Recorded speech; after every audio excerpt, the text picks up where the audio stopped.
With the 57th selection in the 1999 NBA Draft, the San Antonio Spurs select Emmanuel Ginobili from Argentina. He plays for Reggio Calabria in Italy, 6'6", a two-guard. He is a native of Argentina. And this kid understands coming off of a screen. He understands moving out the ball to get his shot. And he's very sound defensively. I'll tell you, I think that's a good pick at that point in the draft. 3 years later. Didn't drop. It'll drop before the night's over. Rose down inside against Walker, back outside to Ginobili. Left-handed jump shot is good for three. His first basket in the NBA for the rookie is a three-pointer. Remember, we've seen this before. That sounded familiar to me. Now can lightning strike many years, decades, and generations later with another foreign-born talent in San Antonio? With the 35th pick in the 2024 NBA Draft, the San Antonio Spurs select Johnny Furphy from Melbourne, Australia, the NBA Global Academy in Australia, and the University of Kansas. A few minutes later. With the 36th pick in the 2024 NBA Draft, the Indiana Pacers select Juan Núñez from Madrid, Spain, and Germany's Ulm. Juan Núñez sharing this moment with his family.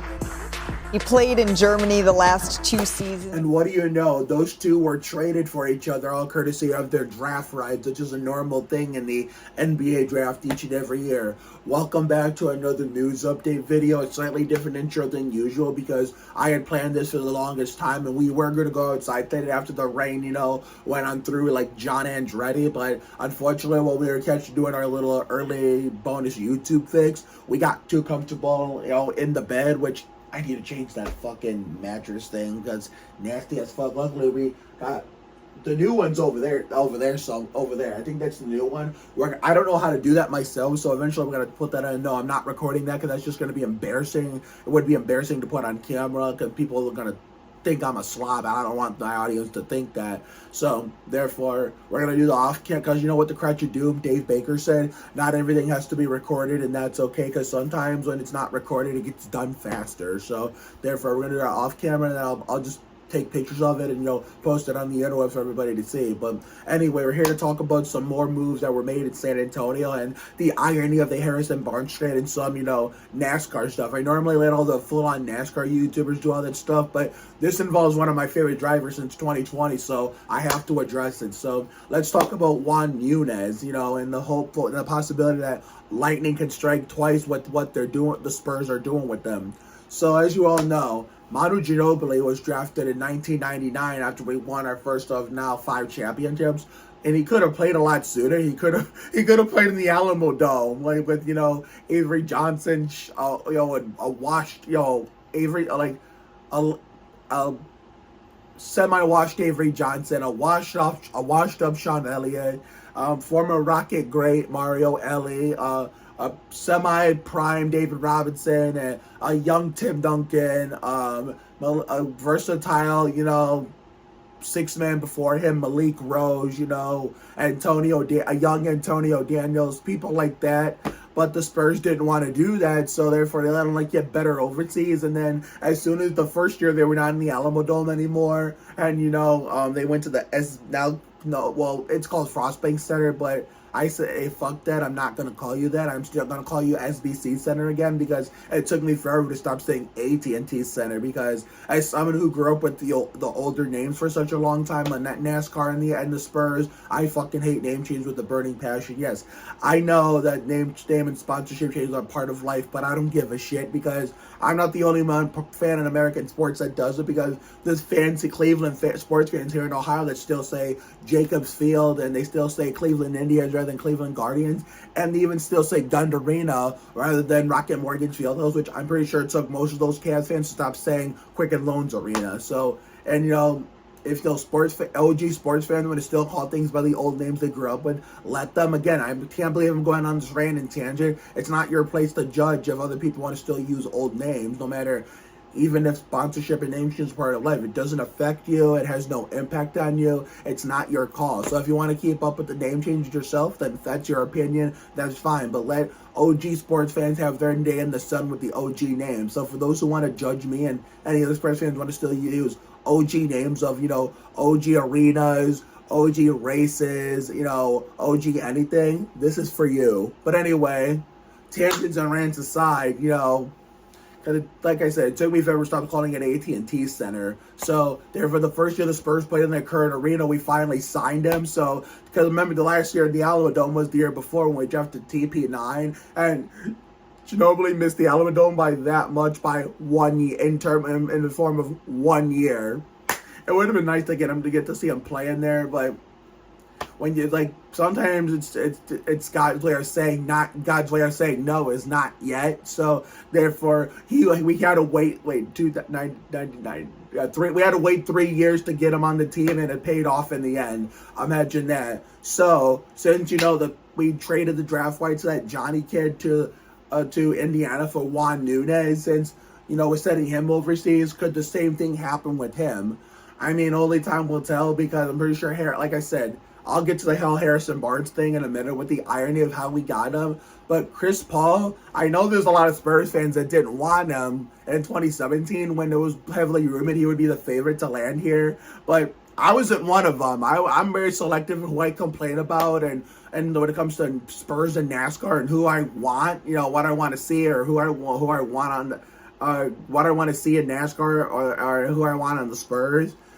I mean, I wanted Chris Paul in 2017, but all those low attention, there's not just low attention span NASCAR fans, there's low attention span Spurs fans.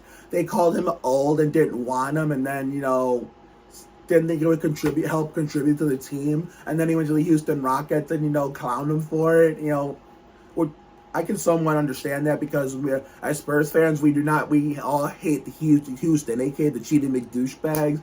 But then those same fans, that, you know, called him old and didn't want him, and now excited and no longer old, you know, all because of Wemby, you know. He's old, but like I said in yesterday's video, so all the teams he helped improve as, like, you know, it went from like a singular, like, Robbie Gordon, you know, franchise teams, like, all-time great, from like a New Orleans great to like an NBA journeyman, to help improve teams that, you know, either have never been now that good, or were once good, or never been great, but, you know, turned them into good teams, or teams that were once great like us, you know, made them better, you know. He got the Suns to the finals. He got the Houston Rockets before I think it was the year before the cheating, no. It was 2017-18 with the Rockets. It was 2 years before the cheating McDouchebag incident against us with, you know, Lonnie Walker and everything, after the original cheating McDouchebag, the bearded piece of shit, you know, missed that dunk that way he protested the game against us for the Colin McIntyre birthday miracle. So therefore, he got the pre-cheated McDouchebag Rockets to the conference finals of 2018.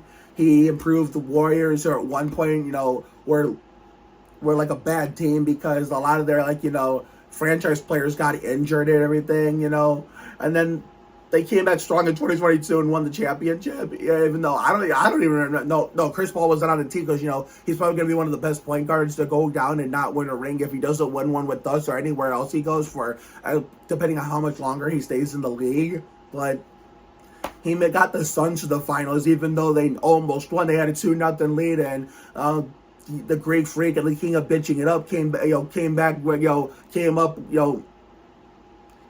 the vengeance, and just poured it on like Kerry Wampler, and won the series 4-2. So therefore, yeah, Chris Paul, even in Phoenix didn't stay consistent enough to get that first ring. So, like I said about players who we signed past their prime when it was too late. I remember I gave an honorable mention to Antonio McDyess, yesterday. So therefore, because I forgot to mention him, like I said, maybe he'll prove me wrong, and we'll probably whether we win in the end, whether we do anything or do anything good or not, maybe he'll improve us a little bit, even if we don't make the playoffs. So therefore, he's had a tendency as a now current journeyman. He has to make be mediocre to a bad team, mediocre / bad team even better. Even a team like us that was once great, in the hunt every year. So therefore, but Juan Núñez, the future is bright. I mean, if Chris Paul can keep playing like he's been playing on the teams he's helped improve, then we're going to be in good shape. If Harrison Barnes can, bring some good luck, bring some, good juju to the table. We should be in good shape. I know some dumbass Spurs fan in another Spurs comment thread. Because remember the one I talked about with Kevin Martin yesterday? That was a 2016 comment thread. Well, someone in a comment thread yesterday said it's false hope. Well, you don't know that. I don't know. Yeah, I know you're probably not going to see the video, but whoever you are, you don't know that until you see the on-court product. Like, give these two a chance. They could, help us improve. And of course, back to the whole Juan Núñez thing. I mean, I know there's not everybody can be Manu Ginobili or even Tony Parker, Tim Duncan, or David Robinson. Hell, even Sean Elliott, Avery Johnson, or Bruce Bowen. But we could get lucky, and not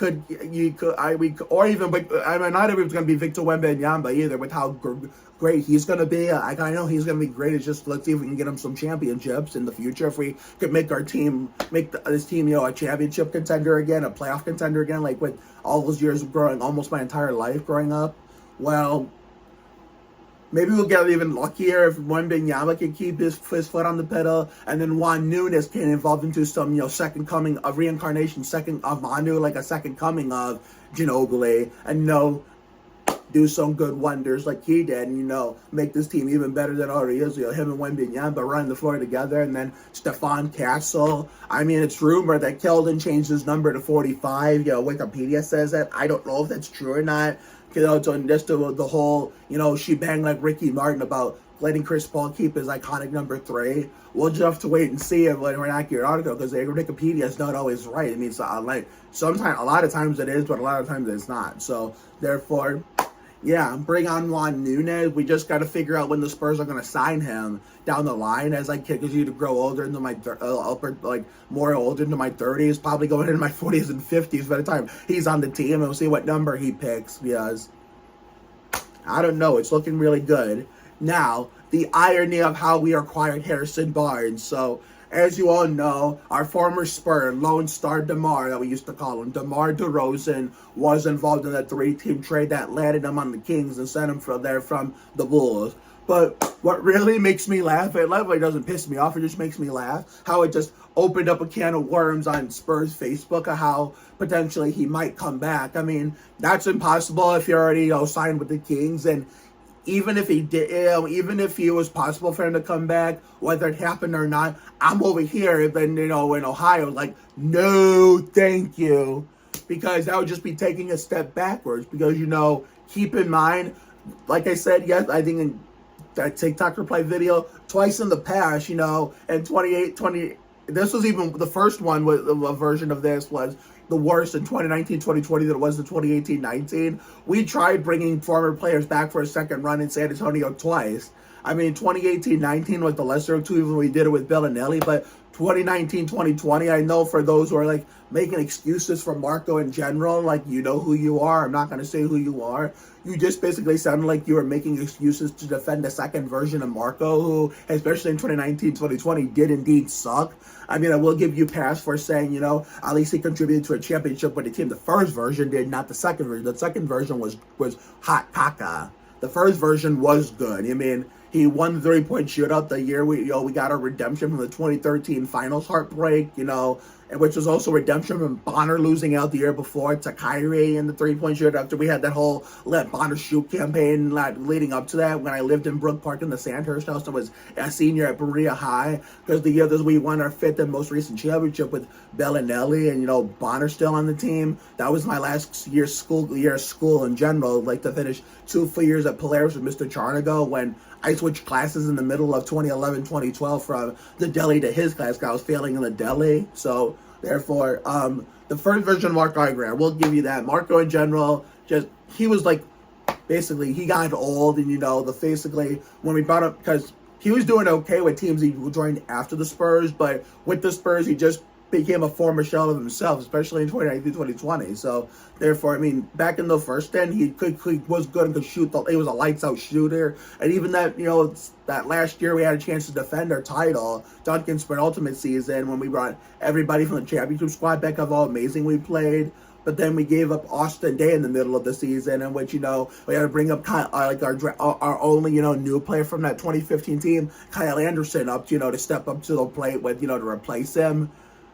Hey guys, I didn't even know if Kyle Anderson was on the playoff roster or not with how much of a rookie he was. I'll have to double check that. I highly doubt he played because I would have seen him because it was the first year I moved here. Because don't forget, we started that 2014-15 season finishing our time on Sandhurst, and then we finished that season, starting our time here in Sandy Ridge. So therefore, yeah, that second version of Marco did indeed suck, so that didn't work. And then when we tried bringing the King of Bitching It Up back for a second run, providing that quote-unquote championship experience. That, if you want to talk about false hope, that was false hope. A lot of people who were simping for that clown was predicting that he would be the Milwaukee version, that we would get the Milwaukee version in 21-22. Yeah, right. Just like Bellinelli in 2019-2020, the shit with Forbes in 21-22 didn't fucking work. No wonder why we gave him up, halfway through the season, like after the whole Cleveland game against the Cavs in San Antonio, that we went live on the Fort War with the Sports Head Network when I couldn't find a Bill and Sean feed online like I did for the same game the year before during the COVID Jordan 72 game season. So I had to mute the TV. I didn't want to listen to drunk sounding bitch ass Austin Carr. So therefore, man, we've been through a lot of crazy adventures with the NBA, and then, of course, with our San Antonio Spurs, well, during the glory days and the rebuilding years. So, therefore, like I said, we brought back two players for a second run in San Antonio twice, in 2018, 2019, but especially in 2019, 2020, and of course 21, 22, and both times the shit didn't work. So therefore, hypothetically, if DeMar did come back, this would be version 3. And been taking a step backwards, and he would just be a shell of his former self of what he was in Chicago when he was there, and what he was in Toronto, where he was good. He wasn't great in Toronto, but he was good, because in Toronto he would play amazing in the regular season, but come playoff time, especially when the Raptors kept running into LeBron-led teams, mostly when LeBron was rebooting his Cavs career and, getting his redemption from when he stabbed him in the back in 2010 during the decision when I went from the Lenore house in Bradford, Michigan. I ended my time in the Lenore house and came back to Ohio with my family to start build my own legacy in the Sandhurst house, to keep it in the family after my grandparents built their legacy. Well, every time DeMar and the Raptors ran into him, they'd always, get their ass beat. They get run out of the gym and get the doors blown off of them. So that's part of why he would disappear in the playoffs. So therefore it would just be a shell of that DeMar and the Chicago DeMar if hypothetically we brought him back. And there's rumors saying we might get Lauri Markkanen. So therefore, that would be nice. That would be like a big man to back up Wemby if, we, started him at power forward and had Sohan come off the bench. Or, we still started Sohan at power forward and Mark. We'll figure this out because nothing is confirmed yet. We still don't know if Mamu's staying or not. And we haven't heard anything about Zach Attack Collins or Trey Jones. So, therefore, there's still plenty of time left in the offseason this summer to, to know the final verdict, what the final team rosters are going to be after, some no-name people and some big random draft picks will, try to make a statement and an audition for a spot on the full-time roster for the regular season. So only time will tell because, usually the NBA schedule, all 30 teams, individual schedules, come out, late summer, early fall, like right before the season begins. So only time will tell. So now for the NASCAR side of things with Hailie Deegan. So therefore, as you all know, it's official. Hailie Deegan has officially been fired from a ride at AM Racing, and rightfully so, for her underperformance in that 15 car in the Busch Grand National Series. And who could see this coming a while away, even if you're actually a Deegan fan yourself? Therefore, to me, she was. Remember how I said when I started rooting for her in ARCA Remax when she had that amazing Daytona, big track debut, and right before COVID hit in 2020, a week before I turned Todd Bodine 26 years old during the last prestigious Daytona Speed Weeks, even when that Bud Shootout / Busch Clash became a demo derby shit show where my favorite driver was in Winston Cup. Austin Dillon was the only undamaged car, and it still came away empty. And what was the now infamous Kelly Berglund birthday miracle, since I was on Kelly Berglund's would have been her Jeff Gordon 24th birthday because she's 2 years younger than me. Well, she was impressive, finishing second in her big track debut behind Daytona, ARCA Daytona ace Michael Self, and that's, I feel like, she showed a lot of potential. She could be better than Danica as long as she wasn't rushed up too quickly.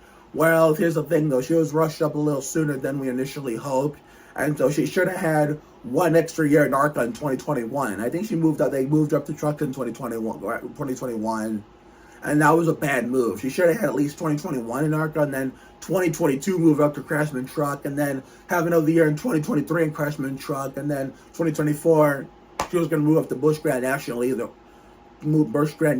either way. So, or the alternate solution, if this was going to be the same song and dance number, even if they would have went that path, what they should have done was the other solution: 2020 ARCA remix, COVID or no COVID, 2021 ARCA remix again, 2022 Craftsman Truck, 2023 Craftsman Truck, 2024 Craftsman Truck, and then 2025 Craftsman Truck. See, that would have been the better solution. Then 2026 move to Busch Grand National. See, that would have been the proper way to do it, but everybody gets all these fans and even race teams get false hope from these young drivers that they're showing potential in lower series, that they already think they're ready for, like higher series. Like, no, that shouldn't be how it works. That's what fucks up a young driver's career, especially if they have potential like Deegan did. As she got pushed around in the truck series a lot by a bunch of, the males that, didn't respect her, who felt like, females didn't belong in the sport, She had the potential to be better than Danica as long as she wasn't rushed to Winston Cup one day as quickly as she was. And, I mean, the AM racing thing, to be fair in her defense in this case, part of it wasn't her fault because the pit crew wasn't even worth a damn, Because, Joey Logano, when he replaced her at the Chicago Street Course this past weekend, he was screaming and hollering at the crew on the radio, like, get the car in better, together and, get it in, proper condition so he can actually use it. And so that's what they did, and that's why he came away with the 8th place finish. Hailie, the pit crew sucked too, but Hailie wasn't doing her part, telling them what to do like Joey was. She just let it slide, and that's why, that's why the pit crew kept fucking her, and she was not, delivering her end of the bargain herself on the driver's end. So it goes both ways, so it goes either way. It's not only just Hailie, not crew. I mean, most of it was the pit crew's fault, but part of it was Hailie's fault for not doing anything about it, which is why Charles about it, she sucked it in to perform. Like, the best, finish she came up with this season before she got a release was a 12th place finish in the Aaron's 312 at Talladega. You could say that was rewarded, but I'm looking at this with the fanboy cap off and removing my personal feelings, how I feel about any of my drivers. Most of that was just luck, and because all the people in front of her that, how usually outrun her every week on non-plate tracks all had problems either wrecking out or having mechanical failures. I was like, as Daytona and Talladega, now Atlanta is like, like Disco Inferno 70, a.k.a. Jose Polanco said, it's like Daytona and Talladega, now Atlanta, but like plate racing in general, like you could pick a name out of a hat if you mix them up in a blender where anybody could win or have a good finish, And plate racing is basically all about, you could cross the finish line, take the checkered flag, spinning out backwards or upside down in the catch fence or on fire, and that destroyed race car in any capacity how it happens can still be a top 5 or a top 10 car. Just ask, one of my favorite drivers that I mentioned earlier about that, when I talked about the Kelly Berglund birthday miracle, Austin Dillon, when he flew into the catch fence at Daytona during the Pepsi Firecracker 400 Pepsi Firecracker 400 when it was still 4th of July, and that upside down demolished 3 car was still a 7th place car. So therefore, so I feel like Deegan should just start from scratch, and go back to ARCA and try it again. So I would have 2 females to do for an ARCA then if she would decide to do that, Amber Balkin and Hailie Deegan. And, well, no, Thad Moffitt was an ARCA driver, but ARCA was being moved to the Craftsman Truck where he's not doing too hot either. So therefore, I'm used to cheering for drivers who don't really compete all that much or are weekly contenders for wins and championships. After Earnhardt was killed in 01, it's been Kyle Petty, Juan Pablo, Dillon Brothers, and so forth. But John Hunter, and speaking of any of my favorite drivers, John Hunter Nemechek proved that it's okay to have a fresh start in NASCAR. I mean, he's after a dismal rookie season with front row in 2020, especially, which was marred by, headlined by nearly winning the Aaron's 499 on Father's Day weekend by nearly like losing out of it by this much. Almost pulled a Ron Bouchard, but Dave Blaney, said, nope, this is my win, bitch, and put him, Eric Jones, and a bunch of other people, and all caused a big wreck coming across the line taking the checkered flag. Well, he proved you it's okay to have a fresh start. He went back to the Craftsman Truck Series to restart his career. He had an amazing 2021, nearly won the championship. I mean, he had a great 2022 in trucks. He had a good 2023 in Busch Grand National. And now he's back in the Wednesday Cup Series with Petty again. So if John Hunter Nemechek can do it, so can Hailie Deegan. So therefore, I'm going to end the video right there. Also, I want to close this out. It was good to see you again, Cole. Carter Allison, Sergeant Carter Allison's friend. It was good to see you again. I'm glad you finally have a phone and got YouTube and TikTok now. And to Brianne Morrissey, an old Berea alum, even though she went at a slightly different time than I did, despite growing up with the same friends as me. It was good to finally meet you today. It was a long time coming, but well worth the wait. So I will see you all for that next video, which I think will be Emma Bachman's grad party, because I don't know if I'm going to make any Sandy Ridge content, because tomorrow's going to rain, but like a good chunk of the day. But we're going to figure it out. I don't know if I'm going to do any Sandy Ridge content on Thursday and Friday, but we're going to try to figure something out. I know we're going to have some TikTok, content too to continue this midsummer bounce back. So have a good night tonight and a better day tomorrow. Take care, everyone. Good night. And before the Emma Bachman grad party, and we record, episodes of the Brook Park documentary titled Sanders Stories at Homedays this Sunday, if we're able to go. Keyword if, depending on how my mom feels. I will see you all for that next video, whenever that may be, other than the Emma Bachman grad party and whatever episodes we record at Homedays, if we've been able to make it there. But if we can't, we can always record some of the family stories here at the house with my mom and grandparents, and hopefully we'll eventually see the Oliverises sooner than later, so that way we can record chapter 1 of episode 1 with the whole beginnings and how both families started everything. And then, other than that, we'll figure that out one way or another. But anyway, time for me to get the fuck out of here, have some downtime before we have to, go back to the drawing board and do it all over again tomorrow. So, see you later, everyone. This copyrighted broadcast of the National Basketball Association may not be retransmitted, reproduced, rebroadcast, or otherwise distributed or used in any form without the express written consent of the NBA.